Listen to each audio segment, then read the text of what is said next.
بسم اللہ الرحمن الرحیم۔ میں بہت پردے دار لڑکی تھی۔ میرے سسرال والے بہت ماڈرن تھے۔ میں نے نئی رات کے دن بھی نقاب کیا ہوا تھا۔ ساس جیسے ہی نقاب اتارنے لگی میں نے فوراً منع کر دیا، کیونکہ وہاں بہت سارے مرد تھے۔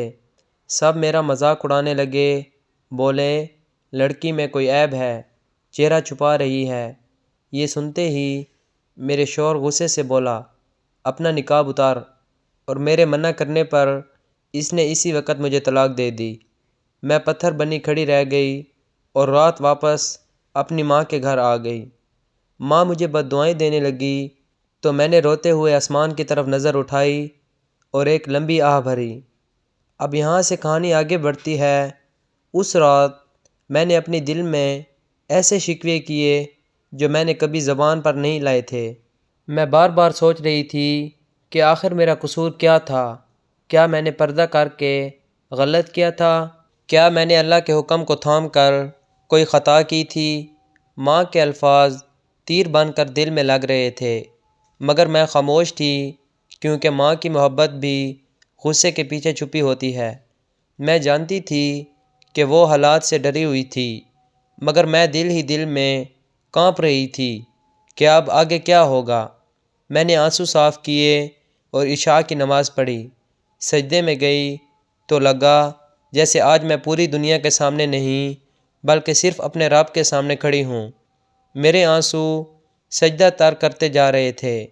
میں نے اللہ سے کہا، یا رب، تو جانتا ہے کہ میں نے تیرے خوف میں پردہ کیا۔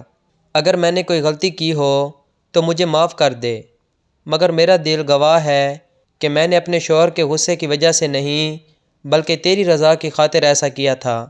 سجدے میں جانے کے بعد عجیب سا سکون دل پر اترتا چلا گیا۔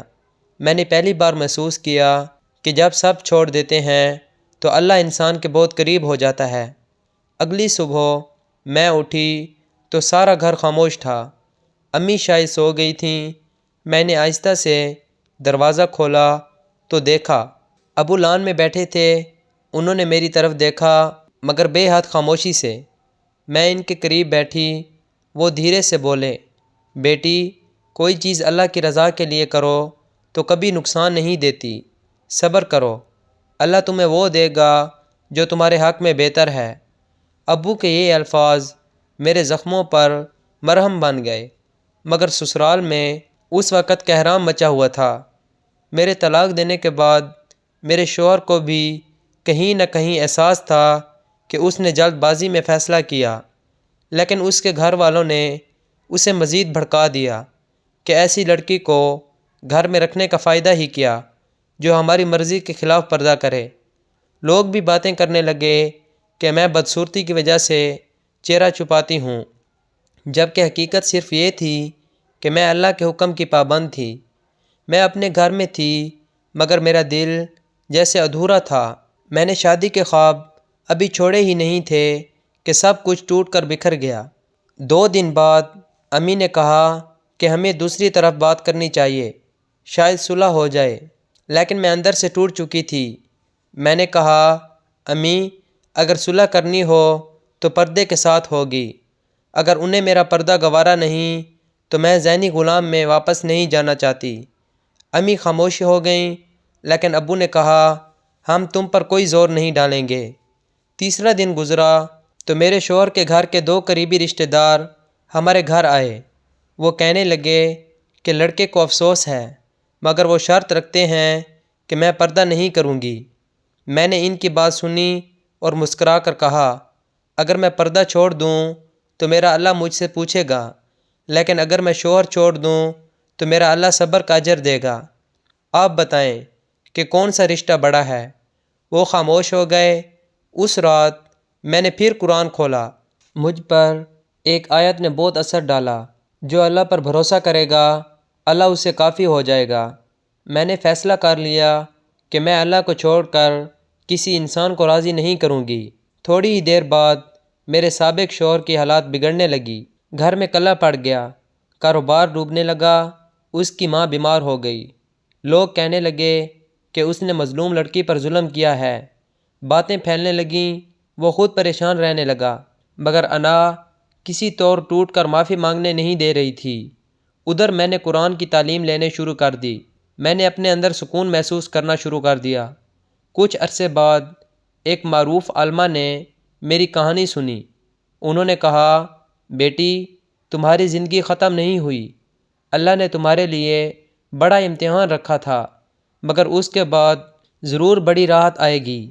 میں نے ان سے دین سیکھنا شروع کیا اور رفتہ رفتہ میں ایک حکمت والی، مضبوط اور پرسکون عورت بن گئی۔ 1 سال بعد اللہ نے میرے لیے ایک نیک رشتہ بھیج دیا۔ وہ لڑکا دیندار تھا۔ اس کی ماں نے پہلی ہی ملاقات میں کہا، بیٹی، تم چاہو تو پردہ کرو، چاہو تو نہ کرو۔ ہمارے گھر میں عزت انسان کے کردار کی ہوتی ہے۔ میں رو پڑی اور کہا، آنٹی، میں پردہ چھوڑنا نہیں چاہتی۔ میں نے پردے کی وجہ سے بہت کچھ کھو دیا ہے، مگر اللہ نے مجھے اس کا بدلہ سکون کی صورت میں دیا۔ انہوں نے میرا ہاتھ پکڑ کر کہا، بیٹی، جسے اللہ چن لے اسے کوئی چھین نہیں سکتا۔ شادی کے بعد میری زندگی بدل گئی۔ میرے شوہر نے کبھی مجھ پر آواز بلند نہیں کی۔ میرا پردہ ان کے لیے فخر تھا۔ وہ کہتے تھے کہ جس لڑکی نے اللہ کے لیے سب چھوڑا وہ میری زندگی میں رحمت بن کر آئی ہے۔ اس دوران میرے پہلے شوہر کی زندگی مزید بگڑتی گئی۔ ایک دن اس نے پیغام بھیجا کہ مجھے معاف کر دو۔ میں نے کہا، میں نے تمہیں پہلے ہی معاف کر دیا تھا، کیونکہ میں نے اللہ کے لیے پردہ کیا تھا اور اللہ ہی کے لیے تمہیں معاف کرتی ہوں۔ وہ چیخ کر رونے لگا، کہنے لگا کہ میں نے اللہ کے حکم کی نافرمانی کر کے اپنی زندگی خود تباہ کی۔ میں نے جواب دیا، انسان کا اصل چہرہ تب سامنے آتا ہے جب وہ اللہ کے حکم کے سامنے آتا ہے۔ جس دن تم نے مجھے طلاق دی تھی، تم نے میرا نقاب نہیں اتارا تھا، تم نے اپنے نصیب کی خوشی اتار دی تھی، اور یوں اللہ نے میرے صبر کا پھل مجھے ایسی زندگی دے کر دیا جو عزت، محبت، احترام اور دین کے نور سے بھری ہوئی تھی۔ میں کبھی کبھی رات کو آسمان کی طرف دیکھتی ہوں اور سوچتی ہوں کہ سجدے میں بہنے والا ایک آنسو بھی کبھی ضائع نہیں جاتا۔ اللہ کے فیصلے ہمیشہ بہترین ہوتے ہیں۔